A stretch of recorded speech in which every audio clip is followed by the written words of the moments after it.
Welcome back to College Football 26. This is episode number 3. It's the first 3 where the algorithm matters, so if you can take a second, leave a comment, click that like button, it'll really help out with getting this series off and running. But speaking of off and running, we're off and running into our first off-season. Playoffs still happening, bowl games still happening, but we at 4 and 8 are not going to be participating in any of those. For now, it's recruitment. So far in recruitment, we've landed, I think, 6 guys. We're definitely making progress with the recruits we're going after, but at the same time, we're going to have a lot of transfers out, so we're going to be very active replacing players. But there's a lot of vacancies on this roster, so I don't mind taking kind of this first group and getting just about all I can. And even with just 6 recruits so far, we're at 104th in our class evaluation with 4 3-star guys and a couple 2-star guys to go with it. Pretty good placement so far. One thing I haven't paid any attention to yet is my coordinators, my offensive and defensive coordinator. They come with their own skill tree and bonuses for us. So like running backs are less likely to transfer thanks to this bonus. Quarterbacks gain extra XP. And here's those same kind of bonuses that I'm targeting currently as our offensive coordinator is a master motivator. Our defensive coordinator, well, he's on the scheme guru. He's on the tactician side. Linebackers carrying big bonuses. Our secondary getting a few bonuses. At this point, I think hanging on to these guys, even though they lack prestige, is still probably going to help our program. And as they've got contracts that are set to expire, I think we should probably give them an offer to stick around. Branch out of Georgia has won the Heisman this year. A receiver with 92 catches, 1,300 yards, and 14 touchdowns. That's different than normal. And we have early National Signing Day. Let's see what happens with this one. Just recruiting board. All right, so the 6 guys we had all signed. This was somebody that I was neck and neck with. I was second, and I was starting to chase to try to recover back into the lead, but it was definitely not a done deal. And now it is a done deal. So we lose out to Purdue on this one. Well, there's another where I slipped a second. There's a couple where I've slipped a second. So there's definitely a couple other programs that are getting in there. And I've got myself a recruiting battle for the first time with another one of those was chasing us. Junior college wide receiver. And for a second straight year, it's an 8-7 matchup in the national championship with the 8 team taking the win. South Carolina with a 14-3 record are your national champs over Michigan in a 38-35 close fought victory. Oh, here we go, folks. This is the moment of truth. At most, we can lose 20 with how things were set up, and from what I've heard of how the game runs, we should expect to lose 20. So we have an extremely low persuasion chance on Connor Kravik, tight end, 76 overall. I think he was our best player on paper. It looks like I have persuasion options times 2. You can see up there at the top of the screen. And we have an extremely low persuasion chance. These other guys, no chance at all. Okay, there are some. So there are some. We've got some low chances. We've got a few choices. There's only 4 graduating players. We only had 4 seniors, including our 74 overall Ben Finley, senior quarterback. So we will be having a new quarterback next year, guaranteed. Got a couple corners and a weak side linebacker. So here is our collection of guys that we have at least some sort of chance to keep on. And a redshirt freshman seems like one of those guys that I would want to try to keep around for years to come. And quite possibly that strong tight end, even though that's not a major position. That's an important one. And that's a good player. It's extremely low chance. I think I might try the freshman and the tight end. None of it's good chance of succeeding. Reason for leaving is brand exposure. Failed. On the tight end. Pro potential, extremely low. Failed. Alright, well, in that case, we are losing our whole group here. And we've been given a new rating, which is 59 overall, with all those players leaving.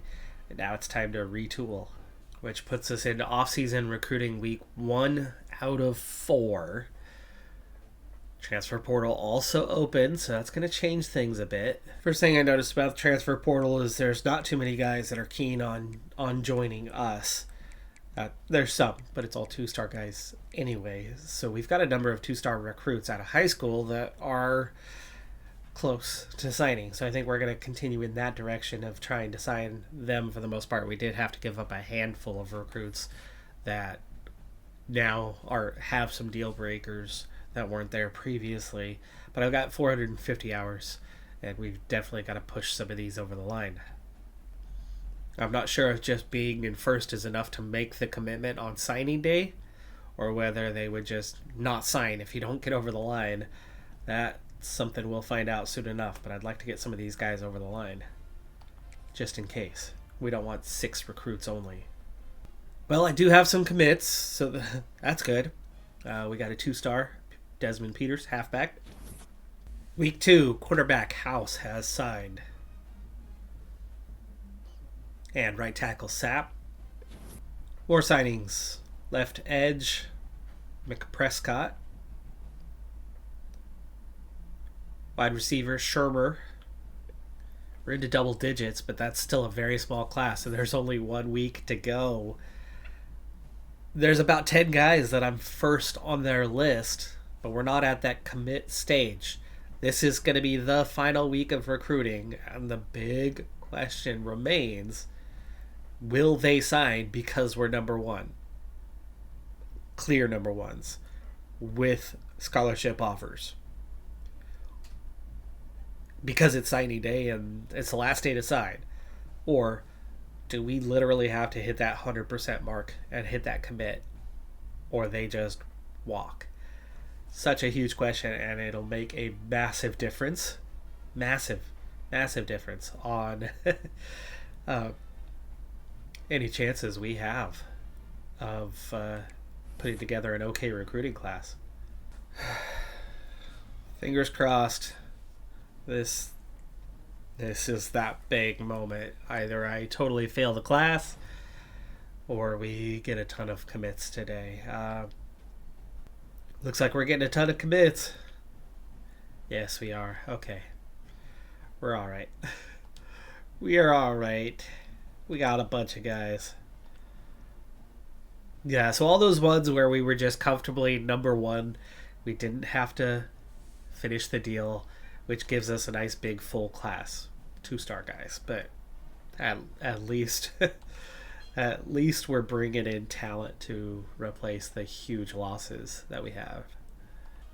Now this is going to be close to everyone that I had on the list. There's a chance that there's going to be a few that did not commit to us, but it's almost complete. That's a level up with all those signings.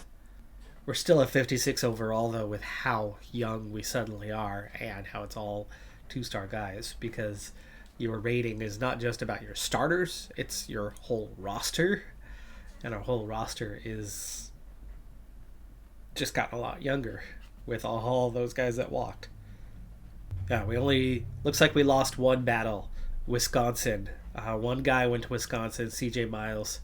I nearly got him, but that was hard to overcome. So one strong safety that we missed out on. Otherwise, the entire rest of the group ended up going to us, which means... no, there's a few guys that didn't sign with anyone. No, they did. Okay, I think they did end up signing with us because it's signing day and we're the only ones that had an offer in. So yeah, we just signed 21 guys today. Yeah, it looks like we've managed to get 33 in the class. Winton, left guard, last guy I went after. We weren't on his radar at all. Literal final day addition with just 10 hours put into it. The final 10 hours that I had is the only one, and he's not signed, but we didn't crack the top 8 with the offer. So it looks like he's a no-go. So we got 33. Kind of a overall of our school, kind of where we stand. Our play style comes in at 92nd as a D rating. There's a proximity to home. It's a championship contender. We're now a C minus. Program tradition, very low at an F. Campus lifestyle is a C minus. And it doesn't get any lower. That's the lowest it goes. Stadium atmosphere is a D. Pro potential is a D. Brand exposure is an F. Academic prestige also? There's only a few schools that are this bad. Conference prestige, of course, is also the worst. Coach stability. Hey, at least we have some of that. Coach prestige is now an F. That's our rating, is an F. I have a C minus. It has the biggest impact, but with D minuses for the coordinators, yeah, we have an F in that category. And that's where we lost all those guys at the end of that window. Athletic facilities is a D plus, and then there's playing time, and that comes down to individual positions. We didn't add any 3 stars, so the 4 that we had is the 4 we finished with. Last time we checked this, which wasn't that long ago, but that was before all this signing day shenanigans, we were at 4-2.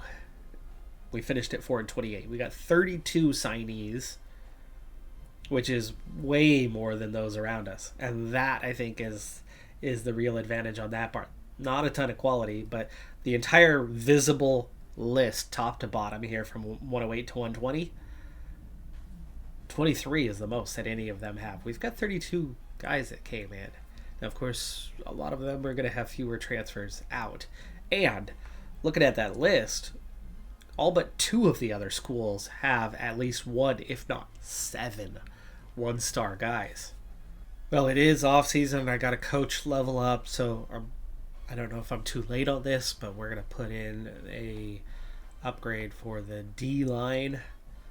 That also puts me past one of the unlock requirements for Master Motivator, but we've got to have 5 players drafted to get the other one. So, huge exodus, way younger. Is this off-season progression? I'm thinking it is, and we're right back to where we were at a 61-61 across the board. Picked up 5,000 XP too. Got another level. Multiple levels. We've got 34 coach points. So we've managed to not have ourselves in a major sophomore slump. We have made a lot of progress. We've got some really good players, which we didn't have at all before. Overall, we're still lacking in some positions, though. We really lost out on some guys. But we've got a senior wide receiver at an 89 overall.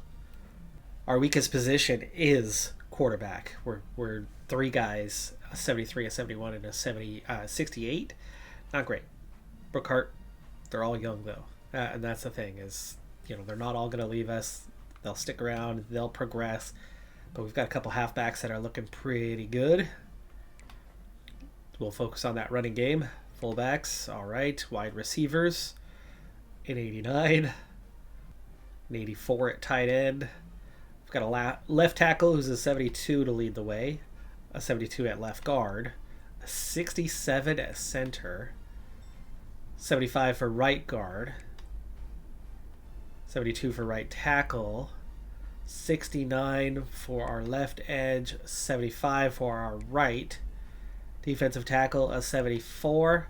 Strong side, linebacker, a 72. Middle, a 79. 71 on weak side. 73 for corner. A couple 73s. A 70 for the free safety. 72 for the strong safety. A 70 at kicker. And an 82 at punter. With a kick power of 89, by the way.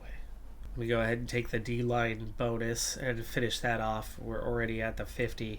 I still have 26 points left, but now I'm curious about hanging on to those because we can get into recruiter at level 10. We're at level 9, so 1 level to go. I'm going to save the points to start pushing into that category. I have a problem I didn't expect to have. My roster size is too big. Max is 85. We have 93. I've got to get rid of 8 guys. Now we're seeing the freshmen coming in. They didn't get the off-season development that the others got. and transfers and whatnot all coming in. So we'll see a different kind of makeup of the roster here shortly. But we do have some guys to get rid of. I don't think I need 5 quarterbacks. So let's get rid of the one we can. We can't get rid of the freshman. Well, I went through once and got rid of all the really obvious ones, guys that were 10, 15 points below everybody else, and a junior. That made it a lot easier, but I still need to shed 2 more a second time around. A left guard at a 55 overall looks like a pretty good candidate, but let's make sure. Yeah, I think the only reason why I didn't get rid of him the first time through was I was kind of going for 4 guys a minimum. I think we can handle 3 just fine, so we'll get rid of him. And now we have a left tackle, a redshirt freshman who's a 58, is the only obvious candidate, or a wide receiver that's a junior at a 62. That might actually be the better option. Or a right guard that's a 63. We'll do the wide receiver. That actually brought us up to a 64 overall, so we have made a little progress from year 1 to year 2. And with that, we've reached the point where we started the series. Preseason, week number 1, set up the recruiting board, on we go. To start building my board, I set search parameters to Ohio, 3 stars. That's simple. High pipeline, local kids, some of which are going to be influenced by proximity to home, and 3 stars. 4 stars are a little too far. We did get some of the 3 stars last year. We had some success with it. We really kind of had to throw the house at it to make it work. But we did get some of those guys. The 2-star guys turned out to be really easy to get after, especially when there's a lot more 2 stars than there are offers coming in. So it's really easy to find guys that weren't being targeted and then just get them signed. And it didn't at that point matter that they were from Ohio. So the real battle, the real struggle is to get the better prospects, the 3-star guys. The scouting means a lot less to me now than it even did last season. The 3-star guys have talent, and they are better than what we have with our half-star program. The 2-star guys, yeah, mixed bag. Mixed bag on that one. And scouting might matter a little bit there. I want a wave of potential 3-star signings. So I've gone down the list. There's a lot of 3-star guys in Ohio. It's a big state. A lot of people there. A lot of them have deal breakers already. Simple ones. Tiny conference, no prestige, etc., etc. They don't like us. For the entire state of Ohio, there's 31 3-star guys that don't have us locked out. Are we on their list? No, not one. Not one guy of those 31 or of the entire state were we on their list for. But it does give me a start point. I'll add in 4 more, filling out our biggest needs at the moment, which looks like corner, guard, strong safety, a quarterback. It'd be nice to get a quarterback signed because we did not get one in the last class, except for a couple 2-star guys. I mean, we only had 4 3-star guys to begin with. Wow, in the entire country, there's 1 3-star guy that has interest in us for the coming year. And that's 8 halfbacks we're looking at initially, but that list is going to thin down very, very quickly. I don't care about changing the schedule. I just wanted to see who we have at UNLV, Wake Forest, SCE East. Chance to get revenge after losing last season. I like that schedule. There's a lot of winnable games there. Well, 4 of my 31 immediately cut me out as they went into their top 8, and we were not there. Of course, there was no recruiting that I could do this week besides offer a scholarship and target that initial 35. So 31 is down to 27, and I'm sure it will thin out a lot further than that, but it would be really nice if we could get 8 3-star guys this year, 10 3-star guys this year, by focusing a little bit more on them. Trying to strategize a little bit more, picking up on trends. One trend I'm noticing is if a bigger school comes in on a guy and offers early, they're going to be aggressive. They're going to go after him. We're going to get locked out quick. So I'm not going to put points into them, but I'm not going to close them out just yet. We'll stick around and see what happens with these guys. But I'm anticipating that they're gonna go, and they're gonna go quick. Oh, there's one for us. Okay. He likes us. Let's bring him up towards the top of the list. That's 2 halfbacks that like us. Let's go ahead and send the house on this guy. I'm trying to be a little more aggressive on locking down the 3 stars that we can get after early. Very early. And the guys that have no offers yet seem like the other candidates that we can get after, besides the one that immediately said they like us. And so I'm kind of reordering things based on that and just go from there. Like Schluger, he's got 4 offers already from at least a couple much bigger programs. I don't think we're going anywhere with Schluger. Alba has 7 offers already, and he's only a 2-star. These are my 2 stars down here. So I'm going to let the 2 stars kind of run. Some of those are new faces. Focus on these 3 stars early. So I've got 2 guys that like me right off the bat. So send the house. Try to get those 2 signings very quickly, very early. They're both halfbacks, but you need multiple halfbacks. That's fine. And we very much need a wide receiver. So this is the next one. We're going to be aggressive. Try to send the house on and see what happens. So initially, at least, that gives me 6 main 3-star targets. And we'll see if this pays off. Does this send us in the direction of aggressively getting a few guys early on in the recruiting class and then having a chance at some others? For now, that's 2 running backs, a wide receiver, a center, a defensive end, and a right tackle. Now, UNLV actually does feel like one of the more winnable games. I was just on their campus a few weeks ago. But that's besides the point. We're at home anyway for this one. And while I do want to get into live games, I think timing-wise, I don't have time for a live game right now for this episode. We'll get to live games again for the next episode. I will continue to try my hand at a few games each season, maybe 1 full, 1 offense, 1 defense. I think that's a good pattern in the short term as we try to grow as a program. But I want to see how we fare in week number 1, and then we'll call it an episode. So we're not going to play this one live. But we have improved a little bit. We're at 64 overall instead of a 61 overall this season. We definitely have some better top-end players that we didn't have.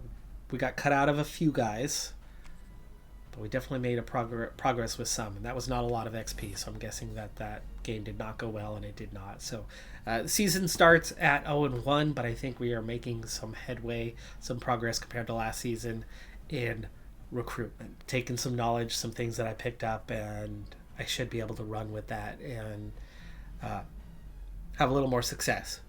Fingers crossed. We signed a lot of guys last year, but a lot of them not great. But it really helped ease the transition of so many guys lost to the portal. But that's going to continue to be a problem for our program. So we're going to be young kind of all the time. We're not going to have that many seniors graduating pretty much ever from this program until we pick up the prestige and can hang on to some guys. That's going to do it for this episode, though. I'm Decathlon Gamer. Like, comment, subscribe, and I'll see you next time. Have a good one. Be safe out there. Bye for now.